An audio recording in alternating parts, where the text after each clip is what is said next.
I'm Frida Gomez. Welcome back to Anime Saturdays, where I basically talk about anything like anime related, like manga, video games, characters, even actual anime TV shows themselves. And this is an experimental type of thing. And today I'm going to talk about, like a lot of people make theories for their favorite like shows and everything. And this theory of mine is I made up years ago. I'm gonna say like 3 years ago. It's kind of ridiculous, so might as well tell you, cause why not? So, so there's something called 6 degrees, and that basically means that everything is linked, like everything is linked to each other, like in some way. Like there's that an actual show is made called 6 degrees, and basically how like certain things are linked to each other somehow. Like some of the most ridiculous things. And I thought, some of my favorite anime will somehow link together. Like, it was kind of ridiculous, and I might as well tell you because that's anime related. It's just like when I think about it now, it's kind of cringy. So let me tell you my 6 degrees theory with 3 of my favorite animes and how they're somehow connected. So that's Sailor Moon, InuYasha, and Code Geass. Yeah. Like, if you see those 3 anime and you think like there's nothing connected, well, listen to my 6 degree fan theory. Oh boy, trust me, this is gonna be the most cringiest thing I'm gonna say. Especially about anime.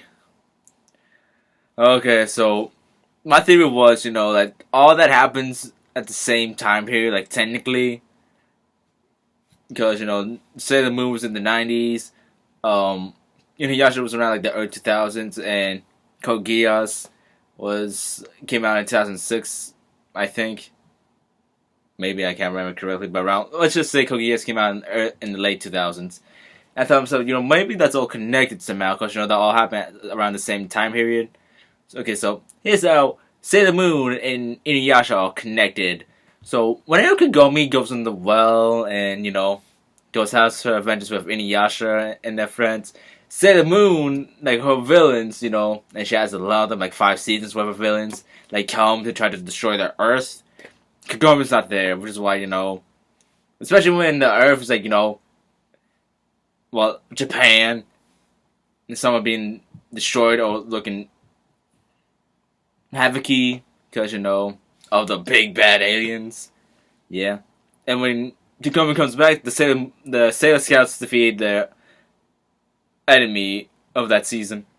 And how Code Geass fits into InuYasha and Sailor Moon, well, Japan's in, war, and Code Geass, and since Kagome is no longer living in Japan, since she decided to live in the feudal era, I'm definitely saying some spoilers.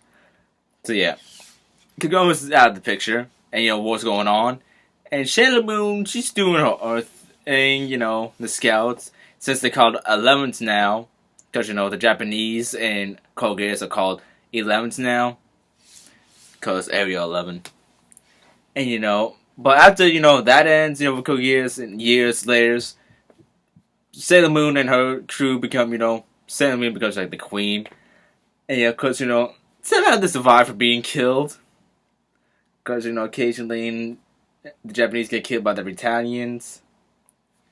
And, yeah, so that's my 6 degree theory about, how Sailor Moon and InuYasha and Code Geass are connected.